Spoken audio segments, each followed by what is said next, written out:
And now I'd like to introduce our next speaker, State Senate President Chuck Morse.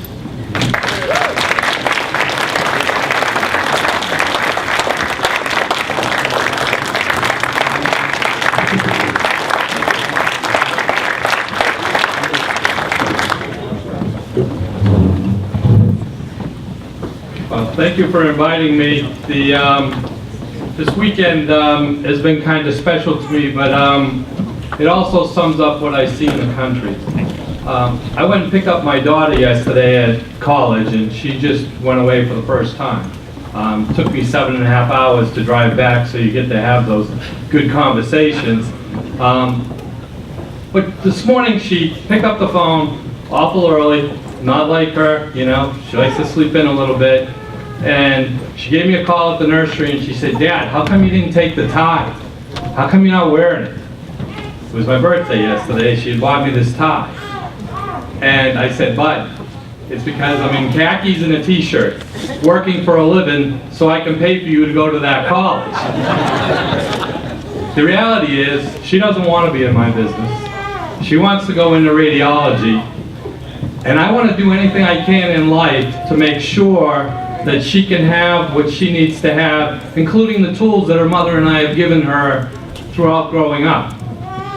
But that's what I see in the country that I don't believe is happening.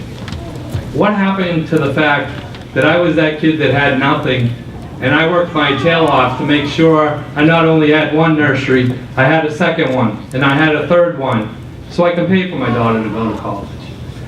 But I can assure you that your New Hampshire Senate, and Howie Carr alluded to the fact that you need a Republican Senate and a Republican House. We only have a Republican Senate right now. We have some great members in the House, but the firewall is in the Senate. Sam Cataldo, he's here today. Senator Carson, he's here today. That's the firewall. The firewall that presented a balanced budget. We lived within our means. We didn't raise any taxes, and we didn't raise any fees. Thank you.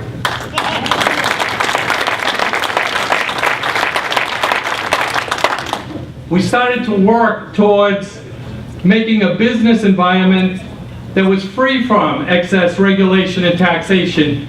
And we fought over $13 million worth of business reductions, taxes. The reality was they wanted $400 million in spending, and they didn't want to reduce taxation by $13 million. We won.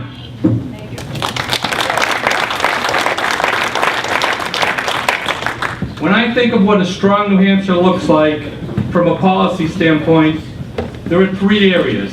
The third area is healthcare. Over the last 3 years, I am proud to say that the New Hampshire Senate has taken steps towards strengthening the state's position in all of these areas. And as I look ahead to the next legislative session, I am confident we'll be on the right path. A little over 3 years ago, the state of New Hampshire faced a structural deficit of almost $800 million, resulting from the impacts of a struggling economy and legislators that weren't willing to make tough decisions. Instead of cutting spending, past legislators borrowed. Instead of reducing the size of government, they tapped one-time federal spending and insisted on reforming outdated programs. They relied on budgetary gimmicks. This patchwork budgeting was on paper, it looked good, but it catches up to you. When the current Senate leadership took over in 2010, we were committed, first and foremost, to righting the state's finances. That entailed enacting a budget that cut spending for the first time since World War II for 2 years.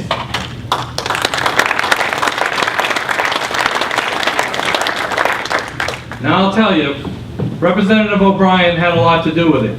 Amen. But back in '05, I've been finance chair 3 times. Back in '05, when it wasn't so popular, through efforts of people like John Stephen and Governor Benson, I was finance chair and we actually reduced state spending. So I think we've created a system in New Hampshire that is making people understand what it's like to live within your means, and the system is what will live. I'm here today because I want to make sure that we do what Howie Carr said. I want to make sure we have a Republican Senate and a Republican House in the next election.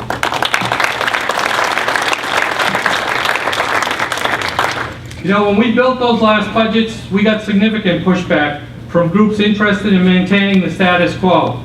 No matter the consequences, nevertheless, at the end of the day, the budget was the right thing to do for the state of New Hampshire.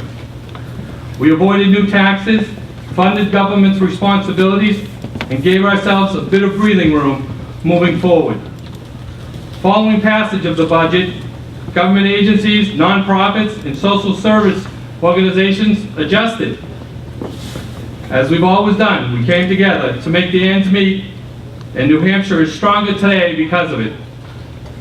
In fact, preliminary audits suggest that the state will show a $76 million surplus from that last budget.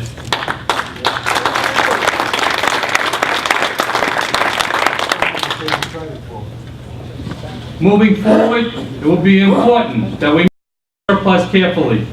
Some in Concord have already begun calling for opening up the budget, increasing spending for pet programs and departments. We will not do that in Concord.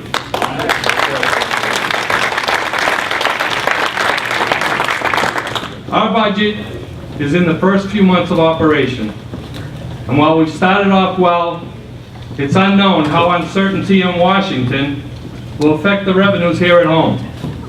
And though the economy appears to be improving, we must be prepared for the possibility of future downturns, and that could hurt the bottom line. For those reasons, I and that firewall in this room will continue to take surplus and put it in the rainy day fund where it belongs.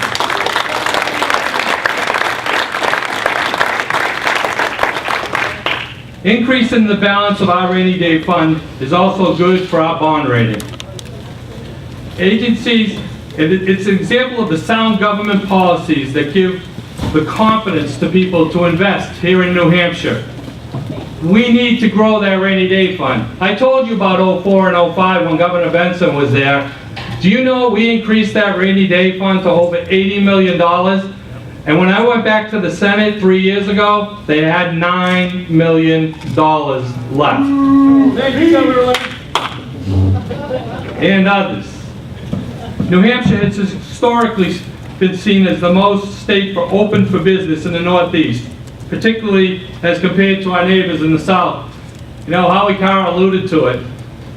But the interesting thing was, I introduced a speaker a week ago, and he was from Massachusetts. And I alluded to the fact that they raised the gas tax, they came up with all these new taxes, and I was proud of what New Hampshire's done.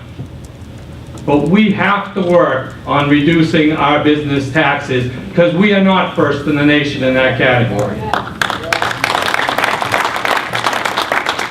As a matter of fact, a recent report from the Tax Foundation noted that New Hampshire has been the best in the tax, the 8th best in the tax climate. This is certainly news here. Good news. But when you look at our business tax, we're somewhere at the bottom. I think we're third worst. We've also taken steps to increase what small business owners can pay themselves. You can talk to our current governor about that. And have undertaken significant rewrites of our corporate and LLC statutes to make it easier to open and operate businesses here in the Granite State. No doubt there's more to be done, but we are moving in the right direction, and I believe the business community is responding to our efforts. As evidenced, since November 10th, the unemployment rate has decreased in New Hampshire from 5.8% to 5%. Our policies are providing stability and certainty to the business community and they crave that. And it's good news for our economy and the hardworking men and women of New Hampshire looking to get back into the workforce. Finally, looking ahead to the next session, it is obvious to anyone in the State House that health care, particularly Medicaid, will be front and center. How we tackle this complex issue will affect the quality of life of New Hampshire citizens forever. Now, I am fairly confident that throughout this room, the opinions on any expansion proposal would be cautious, to be mild. I understand and share your concerns. Simply expanding this entitlement and putting the state taxpayers on the hook for billions of dollars in new costs over the next 10 years is not good for government or good for medicine. I believe there is an opportunity for us as Republicans to lead on this issue, fundamentally transform this safety net program and give people a handout, not a handout. Give them a hand up, not a handout. I think you just have to look at the 3 budgets to see how I believe in life. In the same way we agree on the pitfalls of Obamacare and Medicaid expansion as envisioned by the President, I think we can also agree on some fundamental principles that can guide us through this discussion.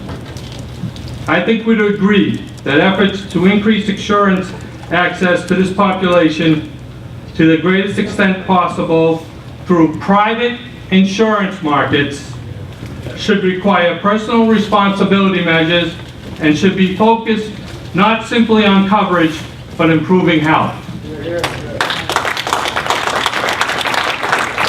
And finally, I would agree that any program must have strong safeguards to protect New Hampshire taxpayers from a future income tax.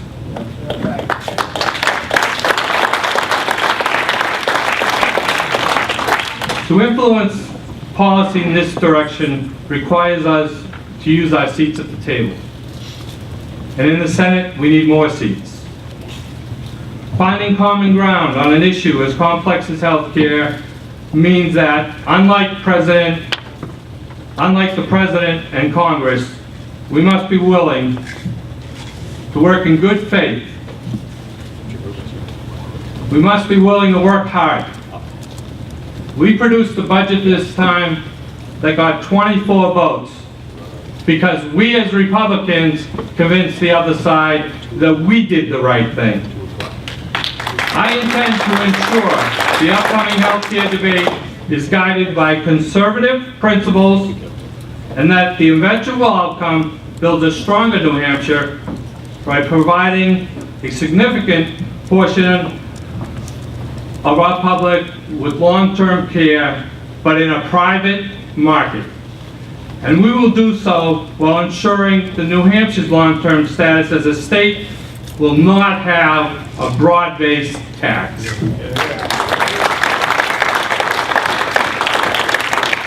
I look forward to working with many of the elected officials, activists, and interested parties in this room to ensure that we continue to address each of these areas effectively and efficiently, and I welcome your input, and thank you again for allowing me to speak.